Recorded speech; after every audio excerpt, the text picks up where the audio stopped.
Hey y'all, today I am going to be showing you around Indian Springs Campground in Flovilla, Georgia. So I had been here before and it's a really beautiful park with water and a river to play in, but I had never camped here before. So when we arrived, it was after dark.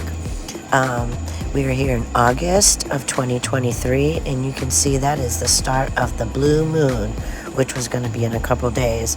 So we set up camp and we cooked dinner that night, not really being able to see much of the campground. We had planned on going the next morning to the beautiful river, which I had seen before. But when I woke up in the morning, I realized there was a body of water right behind us in this little trail, and it was kind of steep. So I go down this trail, and when I get there, there's kind of this lake formation, which I was not even sure was there before. And it was real early in the morning, and I got to just sit in the peace and quiet and watch the sunrise over the lake and listen to the creatures and the bugs, and it was absolutely breathtaking. 10 out of 10. So I loved everything about camping here, staying here. It's a great place. So it's a couple of really neat things about this state park. It is one of the oldest state parks in the nation, and the park itself is famous for having a natural artisanal spring well. It's a sulfur spring, basically, and for hundreds and hundreds of years, people have been drinking that water for its medicinal purposes, thinking it's healing, all that. So the property, the area was first part of the Creek Indian territory. They lived there for a very long time in the area. Whenever the United States government started putting pressure on the Creek tribe to take their land, and this was prime land in middle Georgia, that the Creek Indians started doing some treaties with them, and the Creek chief at the time ended up signing a treaty that basically gave away all this land to the United States government. The majority of the Creeks that were still in the area were not happy about it. As a matter of fact, they ended up killing him over it. And there wasn't anything they could do at that point. So now it belonged to the state of Georgia. I'm in Georgia.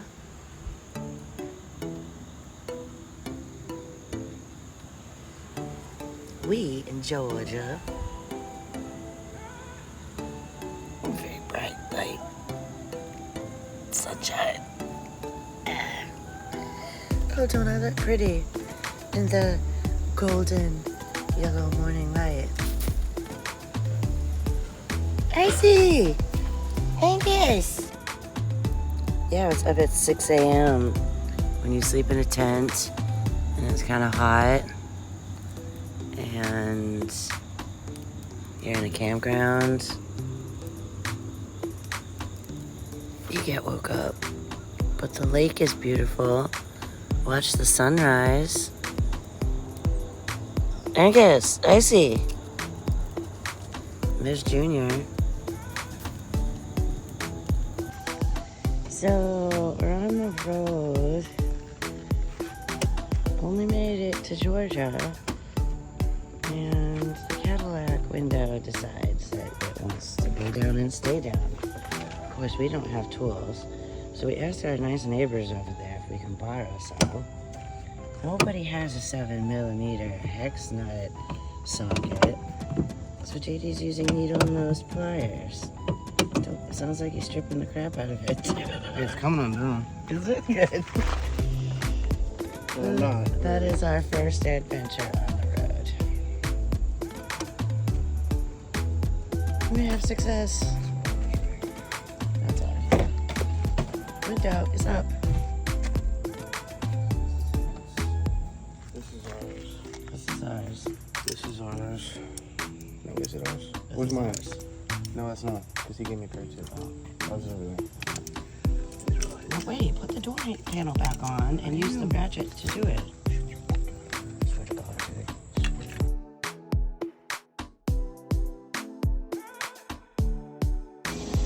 So it opened up as a state park and it was super, super popular. People came from all over, all throughout the late 1800s and throughout the early 1900s. There was multiple big hotels that popped up around here, and opulent people during the Gilded Age came here, and they all drank from the spring with its healing, powerful waters. And then the Depression hit. And when the Depression hit, it kind of fell to the wayside. A lot of the hotels closed down, fell down, went into disrepair. And Roosevelt had a plan to rebuild back the country. So he had this story of the CCC, which is civil engineers basically that he would send around, and like 460 of them got sent to this location, and they are the ones that built all the beautiful stone buildings and everything that you see today to make it into the park that you know and see. I'm not sure why this looks very upside down, but this is the river. And it's always pretty shallow, and there's lots of rocks, there's lots of wading pools. The dogs and the kids love it. 10 out of 10 recommend playing in it.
So all this stonework that you are seeing was done and built by this Civilian Conservation Corps. They're called the CCC boys, and they were put together by Roosevelt. Now what you're looking at now is actually the spring house. So the couple of times that I've been there, people literally bring containers, fill up the water, and take it with them. And we actually had to wait for a little while because there was so many people, and they will bring multiple containers, like a lot, like big 5-gallon containers. So we just kind of walked around the grounds some more. It was a pretty quiet day, and it's just really beautiful. All these buildings and all the stonework, all the walkways, everything is made out of stone. So that is the well house, and there you see the well where it trickles out of the wall. It is so cool. Smells like rotten egg farts, but after about 24 hours, the gas dissipates and it tastes good.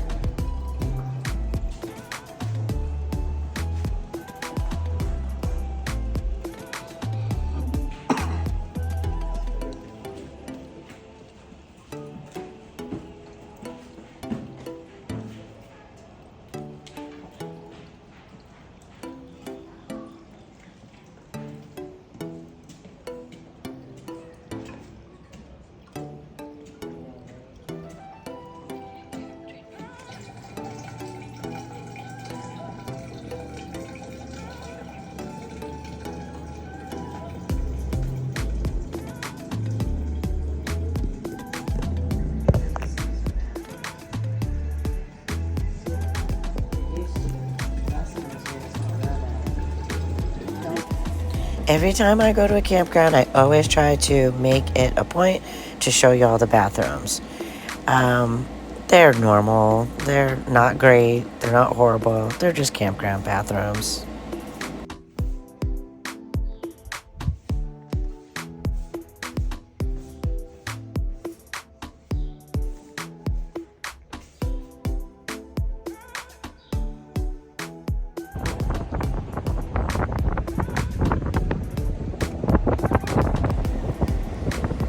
Overall, I honestly give this whole entire park a 10. It's very shaded. As you see here, there's lots of trees. Obviously, there's a paved road, but the sites aren't like piled right on top of each other either. They're spaced out a little bit, so you don't feel like your neighbor is like right there. There's always bushes or trees or kind of something in between you and your neighbors, and they're staggered. There's nothing worse to me, and I hate campgrounds that aren't natural. It's just a parking lot with a bunch of RVs in it. When we're tent camping and we're on the road and we know we're going to be gone for a while, I always try to find us campgrounds that have electricity hookup just because it makes our life a lot easier. And so sometimes we have to deal with these campgrounds that, are a little bit more developed than just a primitive camp space out in the middle of the boonies. But 10 out of 10, love this place. You gotta try it.